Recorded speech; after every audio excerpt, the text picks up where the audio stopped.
Hi everyone, my name is Erin. Welcome back to my channel. Here I am again. On the heels of my last video, which was maybe 2 videos ago at this point, which was my thoughts on having a bad reading year, I thought it would be suitable to make a sort of soft reading goals for the end of 2020 slash ideas swirling in my head for reading goals in 2021, because obviously it's like the second half of the year. I'm thinking about next year in terms of my reading goals. So these are very soft goals.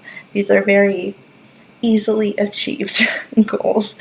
And they are goals that I think will really sort of help me navigate back into a life of reading.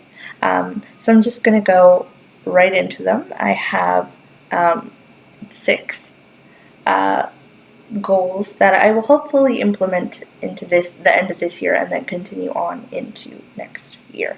The first is a very simple one in theory, but not necessarily in practice. And I just want to start reading every day again. Now, there's no pressure. I'm not keeping hard, fast rules. I'm not habit tracking.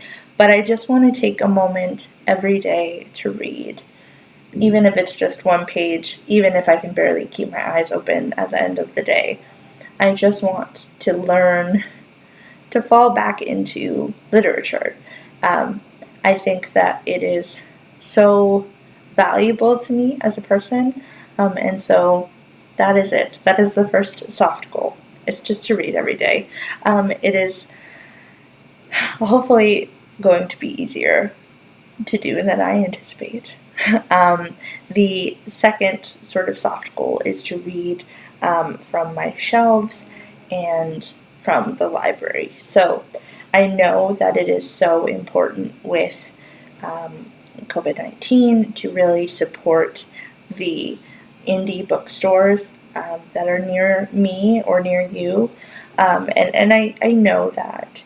And so the second half of this goal really is to sort of save money, and when I do purchase something, make sure that it's at an indie bookstore. I feel so grateful and lucky to live in a city where there are a lot of used bookstores and a lot of indie bookstores that I can go to, and so it's a double-sided goal. But ideally, I want to read from my shelves so that I feel like there is more room for additional books, so that into next year I can, justify to myself purchasing more books when I have all of these unread, right? So it's a constant struggle. I'm no longer thinking about a number ideal to get my TBR down to, because that just makes me nervous and anxious. And so the idea is to just read what I have and make sure that the purchases that I make are through indie bookstores. The third goal is something that is going to take a little bit more effort, I think, from me. But ideally, it will get me to where I want to be when it comes to reading. So at the moment, I maybe watch a review or two. But aside from that, I'm done the book. Maybe I talk about it on the internet. And that's sort of all of the additional correspondence I have with a novel. But I want to spend more time with the books that I read and with material surrounding the books that I read. So I want to pay attention to author interviews and other reviews and maybe subsequent articles to help me kind of understand, especially if it's a nonfiction book. So I really want to take my time experiencing the books that I read in a more visceral, more all-encompassing way. And I want to spend time learning about where these things are coming from. I don't really pay much attention to authors aside from my absolute faves. And I want to kind of change that. I want to give everybody an equal opportunity to have space in my brain. So if you have a system or a place where you go to look up reviews, if there's a reviewer that you really trust or anything like that, I would love to hear your thoughts down below. If you don't engage with your reading any other way, that's totally fine. And I would love to hear an argument for maybe not diving in headfirst to doing a lot more work. But yes, any sort of extra resources that you might use, please let me know. I have 3 more to talk about. The only sort of parameter setting goals are the next 2, which would be I want to spend more time reading from small Canadian presses. I found this excellent website, which I will leave down below, which has a list of all of the independent publishers in Canada. It's incredible.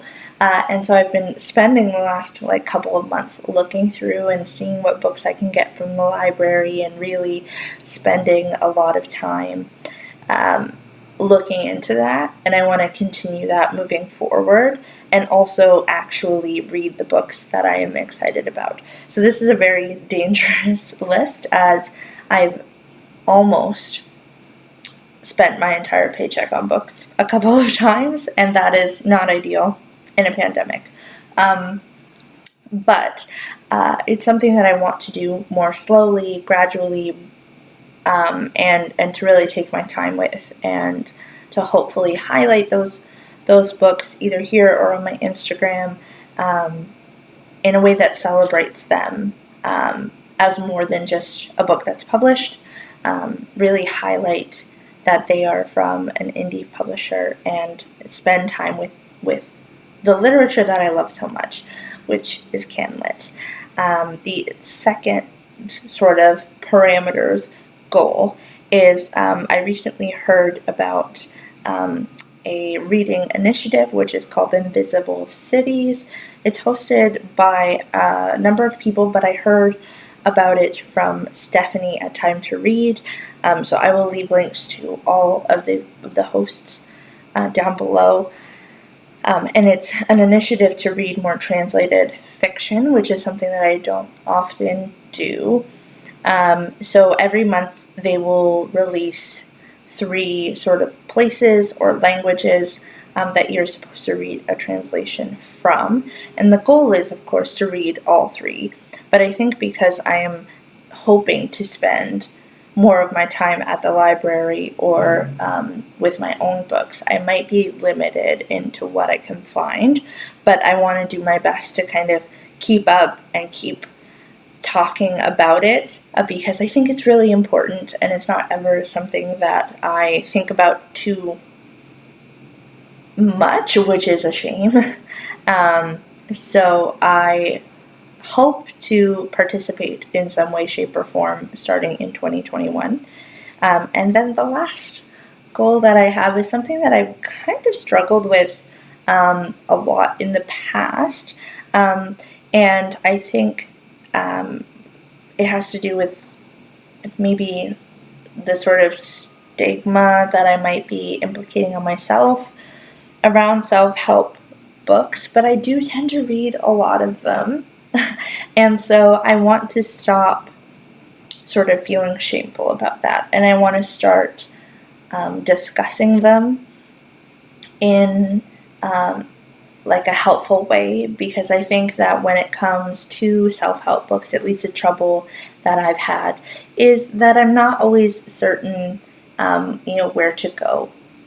You spend a lot of time looking for the right book for you, and of course that's a process in and of itself that maybe a lot of people like, but I've found sort of the information on self-help books lacking online, aside from the big buzzy ones, and I want to sort of help change that, and I want to deconstruct this idea of shame in my own brain about reading self-help, and hopefully that will be taken well, even if it's just, on Instagram or something.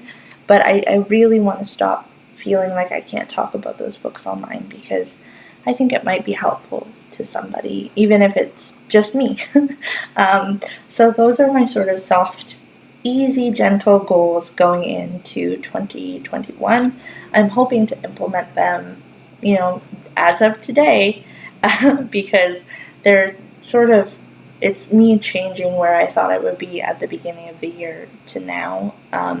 I had these very lofty expectations of myself, and it didn't work out. So I'm refocusing, going to get back on track with these goals. And if you have any sort of soft end of the year 2020 goals, if you have anything to add to what it is I've said, I would love to hear. Again, if you have resources about where to find really solid reviews. I don't even really know much about like newsprint places to look. I'm very brand new at this sort of exercise, but I would love to hear. And thank you so much for being here and for watching. I'm so grateful. I hope you have a wonderful day. Please stay happy. Please stay healthy. Please stay safe. And let's just get through. Bye.